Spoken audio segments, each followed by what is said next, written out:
Sebab itulah riwayat mengenai hadis yang terakhir Rasulullah ucapkan ke sebelum daripada dia meninggal banyak riwayat.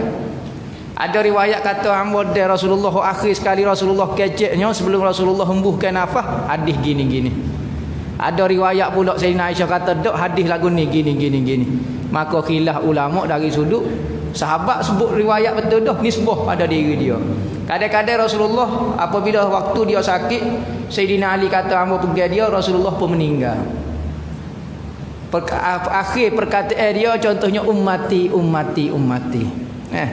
Maka Sayyidina Ali tinggal masuk Sayyidina Aisyah pula. Rasulullah bukan meninggal, pesel. Dia panggil koma, sakit sangat pesel. Mari pula Sayyidina Aisyah kata tak mati lagi. Contohnya, maka riwayat ke hadis pula. Maka sahabat bab hadis akhir perkara yang akhir Rasulullah pesan banyak. Ada hadis ni. Maka apabila masuk ramailah ziarah sepupu Rasulullah. Hanya keluarga saja boleh masuk ketika ni. Dan Rasulullah tak turun masjid dah ni. Tak turun masjid dah. Apa? Tak erak nak bangun. Rasulullah sakit 2-3 hari, tak erak nak bangun. Pada tahun akhir, 13 tahun akhir ke-13 duduk di Madinah, maka Rasulullah mula sakit dah. Lepas pada haji wada, maka Rasulullah mula sakit dah. Dan dia sebelum daripada dia tak tubik daripada rumah, dia berkhutbah sekali, dipanggil khutbah wada. Khutbah selamat tinggal kepada sahabat dia, maka dia kecik habis nasihat begini. Maka pada hari itu juga turun ayat Al-Quran, al-yauma akmaltu lakum dinakum wa atmamtu alaikum ni'mati. Telah sempurna, aku sempurna ke katanya Allah Ta'ala akan agama kamu dan nikmat-nikmat ke atas kamu. Maka semua sahabat gembira kata Islam sudah habis dah, sempurna dah. Suali seorang sahabat nama Sayyidina Abu Bakar tak suka. Bahkan menangis sekuat-kuatnya. Sahabat lain suka. Hari itu hari sempurna dah Islam. Tiba-tiba Sayyidina Abu Bakar menangis pula. Maka sahabat kata, wahai Abu Bakar, apa mu menangis? Hari ni hari suka ke? Hari ni katanya Allah Ta'ala telah sempurna dah Islam kita. Tak ada nak tambah, tak ada nak berapa. Hari ni kejayaan kita hak sebenar, habis dah sempurna. Tuhan pun royak dah kesempurnaan agama kita. Maka Sayyidina Abu Bakar kata, wahai sahabat mu tak berasa ke tak? Apabila seorang itu selesai buat kerja dia akan balik. Sayyidina Abu Bakar kata, orang ni apabila selesai dia buat kerja dia akan balik. Mu tak berasa ke tak Rasulullah nak balik? Apabila sebut lagu tu maka sahabat menangis ramai-ramai. Start daripada tu Rasulullah mula sakit. Sakit-sakit sehingga tak keluar daripada rumah. Maka yang jadi imamnya nak semaya jemaah, siapa dia nak jadi tu imam? Maka sahabat-sahabat, Sayyidina Abu Bakar, tak ada lah orang paling rapat dengan Rasulullah, Sayyidina Abu Bakar. Sekalipun bukan ahli keluarga dia, tetapi tak ada lah persahabatan yang siapa dia engkar persahabatan Rasulullah dengan Sayyidina Abu Bakar ni jadi jatuh kafir. Kalau dengan Sayyidina Umar, Sayyidina lain kau kita kata Rasulullah tak ada, bukan sahabat, bukan sahabat dia, nama gini sikit-sikit, tak jadi kafir lagi. Tetapi kalau engkar persahabatan di antara Rasulullah dengan Sayyidina Abu Bakar, jatuh kafir kerana sabit dengan ayat Al-Quran. Apabila Rasulullah berkata li sahibihi, bagi sahabat dia, apa? La takhaf wa la tahzan, jangan takut dan jangan duka cita pada peristiwa Rasulullah hijrah nah. Maka apabila lagu tu Sayyidina Aisyah, ni waktu sakit-sakit Rasulullah ni, bermula dah sakit Rasulullah. Maka Sayyidina Aisyah pun tanya, ya Rasulullah, siapa dia nak ganti mu jadi imam? Ni orang nak semaya Zuhur, mu tak tahu dah surah kata. Sedangkan bilik Rasulullah hanyalah ni mihrab, pintu sebelah kanan tu bilik Sayyidina Aisyah. Rasulullah duduk situ tapi tak boleh mari duduk di mihrab ni kerana Rasulullah huzur sangat. Maka Sayyidina Aisyah kata, wahai Rasulullah, siapa dia akan jadi gantimu? Maka katanya Rasulullah, suruh Sayyidina Abu Bakar jadi imam. Sayyidina Aisyah tanya 2-3 kali supaya apa? Supaya sahabat lain yakin, perasa. Kata Rasulullah, suruh Sayyidina Abu Bakar. Dia nak suruh sangat boleh, tapi takut orang kata, suruh ayah demo apa ceroh, kata orang lain ramai lagi. Maka Sayyidina Aisyah kata, biar Rasulullah sebut 2-3 kali, biar jelas. Kata Rasulullah, wigati Sayyidina Abu Bakar. Maka latihlah Sayyidina Abu Bakar. Sayyidina Aisyah kata, wahai ya Rasulullah, kalau Sayyidina Abu Bakar naik jadi imam, tak boleh semaya lah apa kita. Bapaknya, dia setiap kali duduk pada tempatmu, maknanya jadi imam, teringat selalu kat umum, tak boleh nak semaya dia. Pas nak baca Quran lagu mana, menangis daripada awal takbir sampai salat, duk berok-berok, duk menangis lagu tu. Lepas nak jadi tok imam lagu mana dia teringat kamu. Maka katanya Rasulullah suruh Saidina Abu Bakar. 2-3 kali Rasulullah suruh pada Saidina Abu Bakar. Sebab itulah sahabat-sahabat lepas pada wafat Rasulullah sepakat kata khalifah yakni khalifatul Rasul pengganti Nabi SAW adalah Saidina Abu Bakar. Kerana ketika benda-benda agama munajat dengan Allah Ta'ala pun Rasulullah suruh Saidina Abu Bakar jadi kepala munajat. Kepala munajat tak ada lah time semaya. Maka dalam bab akhirat pun Rasulullah suruh Saidina Abu Bakar. Maka benda-benda dunia pemerintah lagi-lagi lah Rasulullah suka kepada Saidina Abu Bakar yang pegangnya. Maka sepakat antara muhajirin dengan ansar latih Saidina Abu Bakar jadi panggil. Ni cerita-cerita dekat Rasulullah nak meninggal. Nah. Katanya Fadl bin Abbas, aku masuk pergi jumpa Rasulullah ketika Rasulullah sakit. Banyak peristiwa lah berlakunya. Ala ra'sihi, di atas kepala Rasulullah satu ikatan daripada kain yang kuning. Ada kata kain warna kuning, ada kata kain tidak warna kuning tetapi sudah lusuh warna kuning lah. Kain asal warna putih dia pakai lama-lama yang jadi warna kuning lah, lusuh. Rasulullah lagu mana? Rasulullah ikat kepala dia, ikat. Ada riwayat kata isabah ni serebah, tapi pendapat muktamad dalam hadis ni kata Rasulullah ikat kepala dia kerana sakit kepala. Dari berdenyut supaya nak pecah kepala, maka supaya demam panah. Rasulullah macam demam panah lagu tu. Maka tradisi dia orang Arab ni dia ikat. Dia ikat ketat. Kau sakit kau tekan. Kalau kita sakit kepala kita tekan ni. Kita tekan orang-orang keliling-keliling hok main ni kita tekan. Maka orang Arab dia ikat ketat. Maka fasallamtu alaihi, katanya Fadl bin Abbas, aku bisalah assalamu alayka ya Rasulullah. Masuk pergi jumpa dengan Rasulullah. Orang lain tak boleh nak masuk rumah Rasulullah. Hadis-hadis mengenai akhir Rasulullah nak meninggal semua keluarga saja yang meriwayat, kerana orang lain tak boleh masuk. Kecuali orang tertentu saja. Mungkin pertama rumah Rasulullah sempit. Kedua aurat lah, payahlah rumah Sayyidina Aisyah, bilik Sayyidina Aisyah. Rasulullah meninggal di dalam bilik Sayyidina Aisyah. Apabila meninggal Rasulullah, sahabat-sahabat tak tahu nak tanam mana. Pening. Nak tanam mana Rasulullah? Nak tanam bakit kau, nak tanam mana kau? Maka Sayyidina Abu Bakar kata, hamba pernah dengar Rasulullah sebut mana-mana Nabi apabila meninggal kena tanam tempat dia meninggal. Maka dalam bilik Sayyidina Aisyah, dalam bilik ni kita kena gali tanam Rasulullah sini. Maka katanya Sayyidina Aisyah, apabila Rasulullah ditanah dalam bilik hamba, maka hamba masuk bilik macam biasa. Sebab ditanah dalam bilik hamba suami hamba, tak ada masalah, tak ada jadi aurat ke apa dia lah. Lepas pada ayah hamba pergi pemerintah, jadi khalifatul Rasul, khalifah pengganti Rasul dalam bab agama, dalam bab pemerintah ko Sayyidina Abu Bakar pergi. Maka lepas pada wafat, lepas pada meninggal Sayyidina Abu Bakar, maka Sayyidina Abu Bakar minta juga supaya tanah sebelah Nabi. Hak ni, hadis ni menunjukkan sunat kita tanah mak ayah kita, kau kita sendiri dengan orang-orang soleh. Carilah kubur-kubur tok kenali, tok selehong, tok pula condong. Ada tak meninggal Mekah ni. Tanah dekat orang soleh.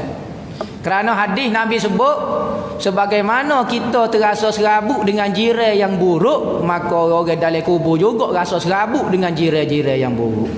Maka kalau kita suka orang duduk sebelah rumah kita orang yang baik, maka begitu juga dalam kubur orang suka duduk lagu tu. Hadis dia Sayyidina Abu Bakar pun minta duduk tanam di sebelah Rasulullah. Ada yang kata tak ada pedah demo duduk tanam sebelah tu untuk kenali perangai, tak suka untuk kenali pun. Biarlah. Sebab sahabat-sahabat pesan lagu tu. Kalulah benda itu tak ada faedah, tanam di sebelah orang soleh, Sayyidina Abu Bakar tak minta pun. Baik amat tanam bakit, kau tanam mana kau nah. Lepas pada meninggal Sayyidina Abu Bakar, tanam di belakang Rasulullah. Rasulullah depan, belakang bahu Rasulullah tu Sayyidina Abu Bakar. Selisih bahu. Kau ni sikit nah. Lepas pada macam biasalah, maka katanya Sayyidina Aisyah, hamba masuk dalam bilik hamba, tak perlu maknanya hamba nak buka telekung pun tak apa, munggu ayah hamba, untuk lelaki hamba, tak ada masalah lah. Tetapi katanya Sayyidina Aisyah, apabila Sayyidina Umar naik, lepas pada Sayyidina Abu Bakar, Sayyidina Umar naik jadi Amirul Mukminin pula. Tak sebut khalifah dah.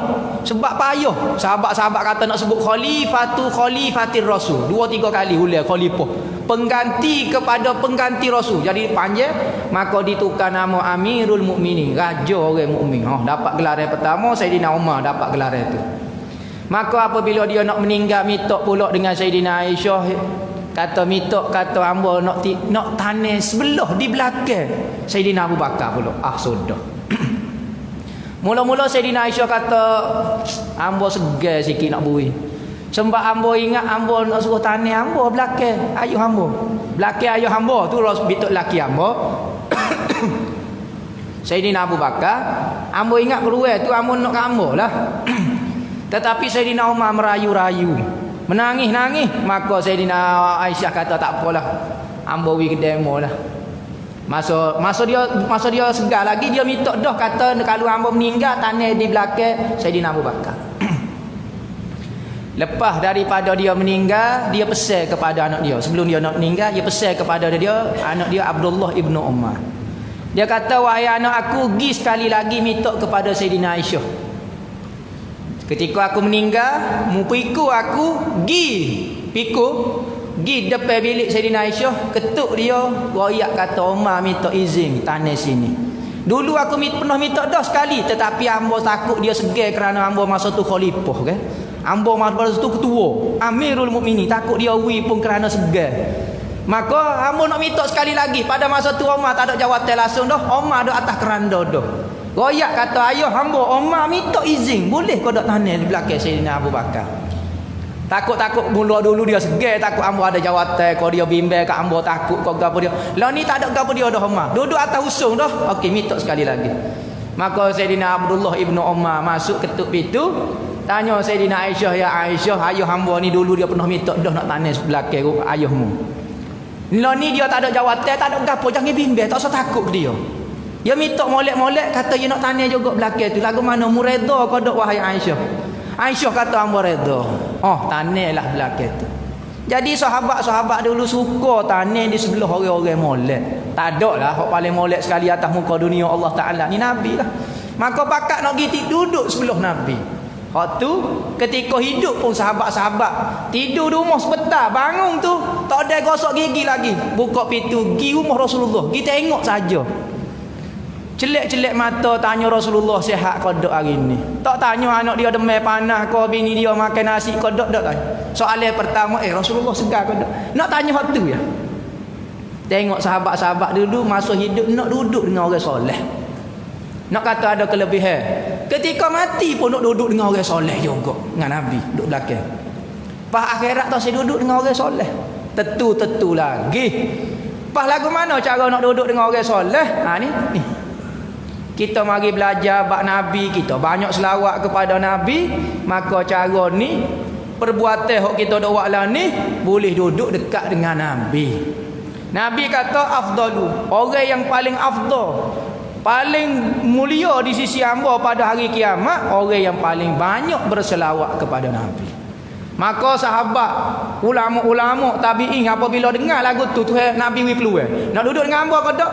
Akhirat ke gapo dia? Okey, banyak selawat. Maka sahabat-sahabat, ulama-ulama tabi'innya selawat kakak. Ada 15,000, ada 25,000 selawat. Nama supaya apa? Duduk dengan Nabi. Nabi tak royak kata kalau nak duduk dengan hamba tahajud banyak tak. Nabi tak royak kalau nak duduk sebelah hamba, nak jadi orang afdal di sisi hamba, orang ada paling ada kepentingan dengan hamba, paling dekat sekali dengan hamba, banyak tahajud, banyak gani dah. Rasulullah kata banyak berselawat. Maka Rasulullah buka peluang untuk buat kita lah ni nak duduk dengan Rasulullah. Cara iaitu berselawat. Kerana ibadat lain mungkin kita buat tak ikhlas lah mana. Semaya kita, sedekah kita, rebah kita, tahajud kita, tak boleh nak challenge Nabi. Tentu dah tak boleh duduk dengan Nabi. Tapi Nabi kata kalau mu selawatlah lagu mana sirah pendek kau panjang kau apa dia, mu boleh duduk dengan hamba kalau paling banyak. Lah ni ada seorang itu kata jangan banyak berselawat kepada Nabi. Kalau selawat banyak kepada Nabi boleh membawa kepada pemujaan Nabi. Tengok. Nabi suruh selawat banyak, dia pula larang supaya jangan selawat banyak. Macam-macam orang lain. Sayyidina Fadhal mari ziarah. Sahabat-sahabat mari ziarah. Ada riwayat kata sahabat tak kelik di rumah dah. Apabila Rasulullah tak segar, sahabat pakat tidur berguling bating habis depan rumah Rasulullah. Ni bilik Rasulullah, pakat tidur sini mudah. Kalau ada gapo-gapo dia tengah malam pukul 3 kau mudah ada berita siapa selalu. Hanya pakat tidur berguling bating habis. Maka nak kita tengok Rasulullah, rasa dah kata sudah kau dekat dah kau dah. Maka Sayyidina Fadl kata, ambo pergi masuk wisalah kepada Rasulullah. Maka Rasulullah kata, ya Fadl, ya Fadl, wahai Fadl, qultu labbaik. Maka katanya Fadl, labbaik ya Rasulullah. Ni sunat kita ni, kalau orang panggil kita dan Rasulullah hajar, kalau nak sahut seruai orang dua cara. Pertama kita sebut labbaik, kedua kita sebut marhaba. Nama orang kata, awe ya marhaba. Mak kita panggil, weh, awe weh, marhaba mak. Sunat kita sebut perkataan lagu tu kerana Rasulullah cara nak sahut orang panggil kita tu perkataan labbaik dengan marhaba. Ni yo, weh, wo, nama. Kalau kita guna perkataan itu dapat pahala sunat. Begitu juga kita kecek bahasa Arab, misalnya kita sebut ana, enta. Nabi pernah guna perkataan ni. Sekalipun dia hanya bahasa, tetapi kalau kita niat kata sebagaimana Rasulullah bertutur ana, enta, dapat pahala pula. Asalnya dia hanya bahasa. Ada orang, dia mau kecek baru start mengaji sikit kecek ana, enta dah. Serabut amor dengar. Tak suka. Tetapi apabila kecek ayu, bagus demo. Kemah. Nampak moden ke tu, nampak bejok ke kecek ayu. Ambo suka demo kecek ayu. You okey dak? Suka. Tapi kalau kata entah sihat, koya. Subhanallah. Ini adalah idea orang kafir. Nak suruh benci kepada perkataan Nabi kita, cara pakaian Nabi kita, ya wak sikit. Lama-lama jadi benci pula. Mula-mula tak sedap dengar, lama-lama menyapuh dengar. Nah. Dia kata labbaik ya Rasulullah, ya marhaba. Maka katanya Nabi, usduk bihazihil isabah. Cutera ketak sikit. Rasulullah dok baring, berikat kain atas kepala, maka Rasulullah kata cuk ketak sikit kat ikatan ni di kepala hangpa rasa berdenyut mari dah. Rasulullah sakit kadang-kadang tak khabar. Sakit tak khabar. Tunggu pula sahabat tunggu. Sayyidina Aisyah duk tunggu. Ada riwayat kata Sayyidina Ali, sepupu dia. Duk tunggu padi tunggu lagu tu. Khabar pula. Khabar Rasulullah nak apa dia? Rasulullah nak siwak. Dan Rasulullah ni ketika waktu sakit dia tidak pernah meninggalkan siwak. Siwak dengan kayu. Sekalipun orang kafir kata, ni jamin kuno, kau jamin gapo obat gigi tu lebih molek, dak afdalnya kayu arak lagi, nama afdalnya siwak lagi. Antara kelebihan bersiwak adalah mudah keluar ruh. Kalau mak kita sakit lama, ajar gosok gigi mak kita supaya mudah keluar ruh. Ni lama tak kecek mulut, subhanallah, bau. Maka kena cara sikit mulut. Dan Rasulullah ketika sakit, Rasulullah rajin bersiwak. Maka kadang-kadang Rasulullah suruh Rasulullah kekeh, Sayyidina Aisyah kekeh, baru Rasulullah pegang. Kelebihan bersiwak adalah mudah keluar ruh. Dan antara benda yang mudah keluar ruh lagi, hilangnya dahaga orang mati adalah baca Yasin. Ni pergi ziarah orang sakit duduk buah. Nama kita sihat dok buah bera. Kawan ni Yasin pun tak baca, goni pun tak baca, mari tak payah buat ziarah lah lagu ni, tak ada pedah buat serabut orang sakit. Waktu ada juga ada orang ada pergi ziarah orang sakitnya tanya buah. Kawan ni nak kecek tak boleh batuk. Tak nampak lagi kawan. Masa dia segar tak si ajak buah. Pahak berat lagi, pergi ziarah bawa hepo, bawa sup tomie. Masa segar tak si belanja, masa nak mati hamba ni belanja. Nak makan lagu mana hamba? Nampak? Belanja masa segar lah. Masa nak mati tu baca-baca wirid, baca-baca doa biar mudah hamba nak mati ni. Rasulullah kata ikat ketak sikit ni, hamba rasa berdenyut sangat dah kepala dah. Faqala fa fa'altu. Maka Sayyidina Fadl kata, maka hamba ketak. Maka maka Rasulullah pun boleh bangun. Kadang-kadang Rasulullah bitar apabila ketak tu, maka Rasulullah akak bangun. Boleh bangun hari tu. Maka Rasulullah wada'a kaffahu ala mankibi. Rasulullah ambil tangan dia letak atas bahu hamba. Maka Rasulullah pun bangun, tukak lagu ni. Tukak, maka Rasulullah masuk ke masjid. Ada riwayat kata Rasulullah masuk sebentar. Ada riwayat kata Rasulullah nak jadi imam. Tengok-tengok Sayyidina Abu Bakar jadi imam. Mula sampai waktu semaya. Apabila Sayyidina Abu Bakar tengah duduk semaya, Rasulullah buka pintu ni. Pintu ingat cerita pintu Sayyidina Isa aku ni. Sayyidina Abu Bakar duduk semaya situ. Apabila duduk semaya tengok Rasulullah buka. Sahabat ni duduk tengah semaya ni. Lama tak tengok muka Rasulullah. Rasulullah tak tubik rumah ni. Bokok tu dia pakai tirai lagu tu maka bersinar muka Rasulullah. Sahabat sengih belaka, tak ingat dah duk semaya bergapo dia. Maka Sayyidina Abu Bakar tu kejut tengok Rasulullah nak tubik Rasulullah Sayyidina Abu Bakar turun. Nak turunlah nak suruh Rasulullah jadi imam. Maka Rasulullah kata isyarat supaya Sayyidina Abu Bakar tetap jadi imam. Hamba mari nak tengok sahabat-sahabat hamba saja. Maka sahabat-sahabat lebih suka. Sahabat Rasulullah sihat dah tu kali. Rasulullah boleh bangun dah tu. Maka pada masa tu ada sahabat kelik dah. Ada sahabat tak tunggu dah, tak tidur. Kata Rasulullah segar dah tu. Telik nampak ada alhamdulillah dah tu. Ada kelik ada gapo. Sebab tu apabila Rasulullah wafat ada sahabat duk jauh. Sayyidina Bakar apa kelik pas ke mana? Pergi pas ke mana dah? Dia dengar berita tu lewat dah dia. Sayyidina Umar adalah 2-3 orang. Maka Rasulullah bangun fadakhalal masjid. Maka dalam hadis ni ada kisah panjang lah. Rasulullah kecek ke apa-apa semua Rasulullah. Nampak?